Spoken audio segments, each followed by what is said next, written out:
Yesterday, 20th of July, marked 23 years since my life changed in a most radical way. My sister and I had gone to join a number of friends at a seedy local student vibe bar place to watch a local band play. And she and I just really weren't feeling the vibe at all. So we removed ourselves and sat in a corner, and we were trying to figure out why we were feeling so low.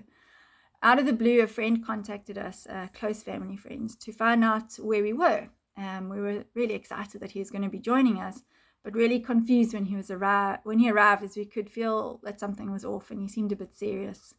He asked us to join him to go outside, and curious to find out what was going on, we did. Once outside, we saw his dad and another family friend, and it slowly dawned on me that perhaps all was not well. I don't know at what point the fog set in. I think if I think about it, I'd begun to shut down a little earlier in the evening already. In fact, my sister and I have spoken before about how it was almost as if unconsciously we already knew that something fundamental had shifted in our universe, and that was why we had felt so out of sorts. So the other family friend took my sister aside, and my friend's dad took me aside. And I just remember it was like this fog was just surreal. It was blurry. It was disconnected. All I remember was that he said to me words that profoundly altered my reality from one moment to the next. When he told me, Kiri, your father had a heart attack earlier this evening. He died, and he probably wasn't as blunt as that. That's how I heard it. And then he said, I'm just so sorry. My first instinct was to swear at him. I told him to stop effing lying. I obviously wasn't as polite as that. He had the good grace to take it and to hold me close as I fought him, and I fought I refused to surrender into the acceptance of this news that he'd had the really hard task of having to share with me. And it took me months to really fully surrender to the fact that my dad was really gone. And it took me much longer to understand that he'd actually left me with a tremendous gift. He'd left me with the gift to finally be me. He gave me the freedom to finally be me. Because you see, as a teenager and a child, I'd spent most of my life force, not lifetime, my life force, trying to seek his approval, his presence, his acknowledgements. Or I spent a lot of it very, very carefully stepping on eggshells to avoid detonating his mood, which could either lead to a fiery outbreak of temper or a stony withdrawal, which was like having a door shut in my face. Now, my dad had lots of demons, and I think as hard as he was on me and on those he loved, he was probably double as hard on himself. And I had such an intense awareness of it. I could feel it, I could sense it, I could see it, and it affected me profoundly. So I learned to be like finely tuned to be able to read him, and that took a massive toll on me. It was no wonder that I eventually crashed and burned. It was like a nervous system that spent very little time in a rested, connected, and content place. My fight-flight response was like a hair trigger, and my people-pleasing, rescuing persona was like a second skin that I just never even questioned. This exhausting, trauma-informed nervous system and the self that I had formed it wasn't just because of my father. My temperament, my trauma, and other factors added to it. But all I knew was that I was really angry with him.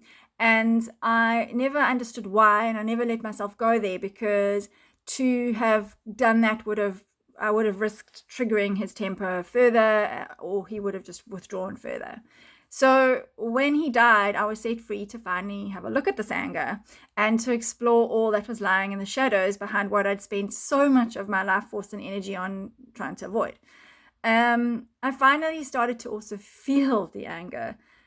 A very reluctant agreement with my mother to attend therapy helped me a great deal. And I slowly began to realize how I had tangled myself up into knots to be who I thought I needed to be loved, to be enough, and to possibly maybe even be able to rescue him from himself. I had never individuated or rebelled in a healthy way as a teenager. So even in my early 30s, a number of years after his death, I was still trying to figure out who I was when I no longer had him around as this omnipresent regulator. He was like my compass in many ways.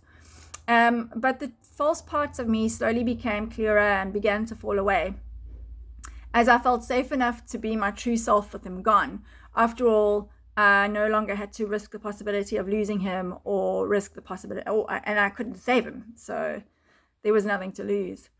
Then finally, I started to crack under the pressure of this delicate balance of the false parts falling away and trying desperately to maintain this part of me that I'd known my entire life.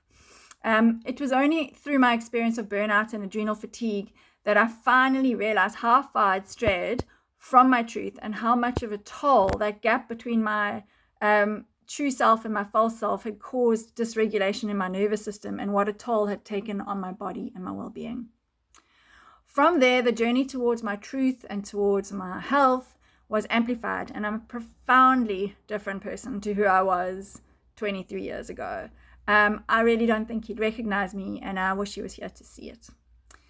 It hasn't skipped my awareness that many of my positive gifts and strengths are ones that he actually were gifts and strengths of his that he was not able to own and embrace.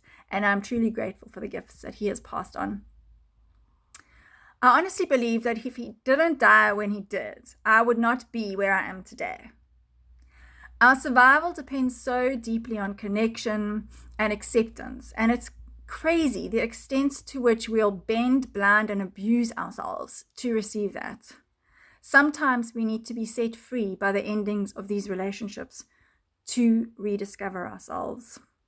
Sometimes we need to face chronic fatigue to be pulled to our knees so that we have to be with ourselves in a different way to remember who we truly are. Thank you so much for reading this story, for hearing it. I would really like to know yours. Let me know if it resonates with you.